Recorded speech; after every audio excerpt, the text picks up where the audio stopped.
عزیزان گرامی وقار، آج آپ کے سامنے جو عظیم شخصیت جلوہ بار ہے، حضرت قبلہ قمر غنی عثمانی صاحب ادام اللہ قیودہ کثر اللہ امثالہ نور اللہ وجہہ اطال اللہ عمرہ، آپ کے سامنے جلوہ بار ہیں۔ ہماری دعوت پر حضرت یہاں تشریف لائے، اہل پاک سائٹ، اہل ڈکرولی، آپ تمام حضرات انہیں دیکھ کر صرف زیارت نہیں بلکہ اپنے ایمانی حوصلوں میں، ایمانی جذبوں میں حوصلہ پیدا کریں۔ ابھی چند دنوں قبل ہندوستان کے حالات کے متعلق ہر جگہ مظاہرے احتجاجات ہو رہے تھے تریپورہ کے فسادات کو لے کر، آپ سب کو خبر ہوگی۔ انہی ایام میں اگر کوئی سنیوں کی جماعت تریپورہ خود پہنچ کر کے اپنے حالات دیکھنا یا عینی مشاہدہ کرنے کا ارادہ کیا ہے تو صرف تحریک فروغ اسلام، جس کے بانی اور صدر حضرت قمر غنی عثمانی صاحب اللہ، ایک ڈیلیگیشن علماء کا وہاں پہنچا، ٹوٹی ہوئی مسجدوں کو، شہید ہوئی مسجدوں کو انہوں نے دیکھا، وہاں کے حالات کا جائزہ لیا۔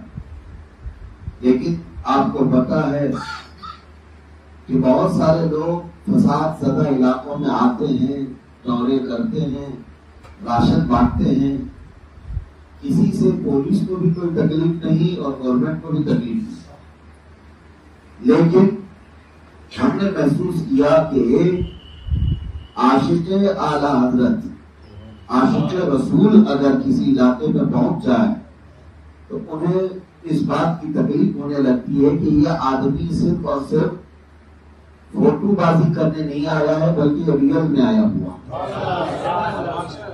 ہاں، تکلیف تو پھر شروع ہو جاتی ہے کہ یہاں کے فسادیوں اور آتنکیوں کا چہرہ دوسری جگہ بتائے گا، کیونکہ امانت داری کے ساتھ آیا ہے اور اخلاص کے ساتھ آیا ہے۔ عزیزان گرامی، میں نے اس دن بھی آواز اٹھائی تھی اسی علاقے سے اور اسی جگہ پر، آپ نے سنا بھی ہوگا کہ صرف فساد زدہ علاقوں کا دورہ کرنے کی وجہ سے ان کو اریسٹ کیا گیا اور لے جا کر کے پولیس اسٹیشن سیکورٹی کے نام پر بٹھایا گیا اور پھر جیل میں اندر بند کیا ان کے 4 ساتھیوں کو۔ 1-2 دن نہیں، تقریباً 18 دن گزر گئے۔ کس جرم میں گئے تھے؟ کون سا جرم تھا؟ کون سا قصور تھا؟ کیا مظلوموں کی خبر گیری کرنا بھی جرم ہے؟ اب حالات ایسے آ گئے ہندوستان میں کہ جو ان مظلوموں کی فریاد رسی کرنے کے لیے، ان کی مدد کے لیے پہنچے، وہ تو جیل میں جائے گا، اور جنہوں نے پورا آتنک پھیلایا ہے وہ کھلے ساڑی کی طرح گھومتے رہے، ان کو نہ کوئی گرفتار کرنے والا ہے نہ کوئی اریسٹ کرنے والا ہے۔ وہ جیسے من میں آئے وہ بھونکتے رہیں گے، پورے بھارت کے ماحول کو ذہن میں بدلتے رہیں گے۔ اسی لیے میرے عزیزوں، بار بار میں چیخ کر کے کہتا ہوں، اٹھو مگر نہ حشر نہ ہوگا، پھر کبھی دوڑوں کے زمانہ چال اپنی چل گیا۔ اب یہاں پر حالات یہ ہیں کہ ظلم کو انصاف کہا جائے گا اور انصاف کو ظلم کا نام دیا جائے گا۔ مارنے اور قتل کرنے کو لوگ فریاد رسی کہیں گے اور مدد کرنے کو یہاں پر لوگ قتل و غارت گری کہیں گے۔ آج یہی حالات ہیں، جو حق بات کا اعلان کرے گا اس کے ساتھ یہ معاملات ہوتے رہیں۔ میں لمبی تقریر کی غرض سے نہیں آیا، میں نے حضرت کو آج صرف اور صرف اس غرض سے یہاں پر آپ کے سامنے بلایا کہ میں پھر یہاں سے قوم کو یہ میسج دے دوں کہ جیل کی سزائیں ہوں یا پھانسی کا پھندا ہو، ایک مومن صالح کو اس کے ارادوں سے کبھی نہیں روک سکتا، کبھی نہیں روک سکتا۔ اس لیے کہ ہمارے اسلاف نے ہمیں یہ سکھایا ہے، جو جان مانگو تو جان دے دیں، جو مال مانگو تو مال دے دیں، مگر یہ ہم سے کبھی نہ ہوگا نبی کا جاہو جلال۔ ہاں تری پورا جو پہنچے تھے وہ صرف یہ نہیں ہے کہ مسجدیں شہید ہو گئیں، مسجدیں جلا دی گئیں، مین مقصد تو یہ تھا کہ میرے مصطفیٰ کریم کی شان میں بھدی گالیاں وہاں دی جا رہی تھی، ریلی نکال کر کے گستاخیاں کی جا رہی تھی۔ ایک درد مسلمان پہنچے گا ضرور پہنچے گا، اور وہاں انہوں نے ادا کیا، اللہ ان کے اقبال بلند رکھے۔ میں یہ ضرور کہوں گا کہ رسول پاک صلی اللہ تعالیٰ علیہ وسلم کی عزت کی حفاظت والی جو خدمت ہے وہ اللہ کی توفیق سے ملتی ہے۔ یہ ضروری نہیں ہے کہ ان کے پیچھے بڑی سیاست ہو، ان کے پیچھے بڑے بڑے لیڈر کھڑے ہوں، بہت سارے وکیلوں کی جماعت ہو، کچھ نہیں، ضرورت نہیں، بلکہ اللہ تعالیٰ اپنے حبیب پاک صلی اللہ تعالیٰ علیہ وسلم کی خدمت کے لیے کبھی بکری کو بھی قبول فرماتا، ہاں کبھی کبوتری کو قبول فرماتا، یا ہمارے سور کی حفاظت اللہ تبارک و تعالیٰ نے بکری کے جانوں سے نہیں فرمائی۔ حالانکہ بکری کا جانا سب سے کمزور گھر ہوتا ہے، لیکن مولا جب حفاظت کرنے پر آئے کمزور سے کمزور کو بھی اٹھاتا ہے۔ حضور کی عزت کی بات ہے، رسول اللہ صلی اللہ تعالیٰ علیہ وسلم کی بڑے بڑے لوگ اگر وہ یہ سوچتے ہیں کہ انہوں نے نہیں کیا، انہوں نے نہیں کیا، تو وہ اپنی قسمت پر روئیں، وہ خود اپنے متعلق سوچیں، ہمارا ان سے کوئی سروکار نہیں۔ میں اتنا جانتا ہوں کہ اللہ اور اس کے رسول جسے خدمت کے لیے چن لے وہ میدان میں اترے۔ اب میں آپ کو ایک بات بتا دوں، یہ جیل میں جا کر کے آنا کوئی عیب کی بات نہیں، جبکہ اللہ اس کے رسول کے لیے گیا۔ خود میرے مرشد گرامی حضور قادر شریعہ رحمۃ اللہ علیہ کو بھی جیل میں قید کیا گیا۔ ظالموں نے سعودی عرب میں پکڑ کر کے قید میں رکھا، کس بنیاد پر؟ وہ حق بات کرنے کی بنیاد پر۔ حضور پاک صلی اللہ تعالیٰ علیہ وسلم کی عزت کا پرچم انہوں نے مدینے میں بھی بلند کیا تھا، ظالموں نے ہتھکڑیاں لگائی اور اندر قید بھی کیا تھا۔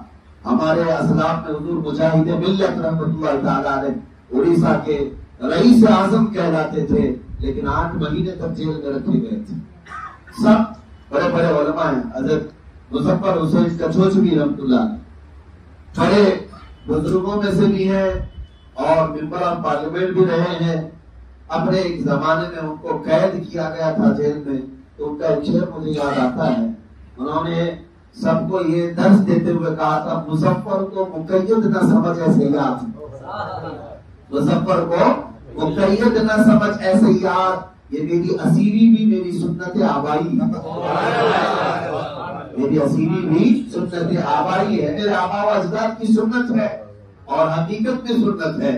امام اعظم ابو حنیفہ رضی اللہ تعالیٰ سراج الامہ ہیں، تاج الامہ ہیں، کروڑوں مومنوں کے امام ہیں۔ آپ کو پتہ ہے خلیفہ وقت ابو منصور نے آپ کو عہدہ قضا پیش کیا تھا کہ آپ قاضی القضاۃ بن جائیں، لوگ ہوڑ لگی ہوئی ہے عہدے لینے کے لیے اور وہاں پیش کیا جا رہا تھا۔ امام اعظم نے ٹکرا دیا اور کہا میں نہیں بن سکتا، وہ اصرار کرتا رہا نہیں آپ پر، اور جب اس کو یہ لگا کہ انہوں نے میری عزت نہیں رکھی، بس یہی بات تھی، یہاں سے اختلاف شروع ہوا، امام اعظم ابو حنیفہ کو جیل میں قید کیا۔ وقت کے امام، کروڑوں مسلمان جس کی اقتدا کرتے ہیں، امام اعظم ابو حنیفہ رضی اللہ تعالیٰ جیل میں قید رہے، یہاں تک کہ آپ کا آخری وقت بھی جیل میں ہی آئے، جیل میں ہی آئے، آپ کے انتقال کے وقت آپ جیل میں تھے۔ اور یہ تو چھوڑیں، اہل بیت اطہار کے بڑے اماموں میں سے ایک امام موسیٰ کاظم رضی اللہ تعالیٰ، جن کو باب الحوائج کہا جاتا ہے، ان کے دروازے پر جو مانگا جائے اللہ قبول فرماتا ہے۔ امام موسیٰ کاظم جن کے دربار میں جانے کے لیے سیدنا شیخ عبد القادر جیلانی غوث پاک رضی اللہ تعالیٰ دریائے دجلہ سے اس پار اپنی چپلیں اتار دیتے تھے امام موسیٰ کاظم کے دربار میں جانے کے لیے۔ بڑا ادب و احترام فرماتے امام موسیٰ کاظم کا، لیکن آپ کی اکثر زندگی خلیفہ وقت کے ڈھائے ہوئے مظالم اور مصیبتوں پر ہی گزری، آپ کو قید و بند میں رکھا گیا۔ امام موسیٰ کاظم رضی اللہ تعالیٰ عنہ کو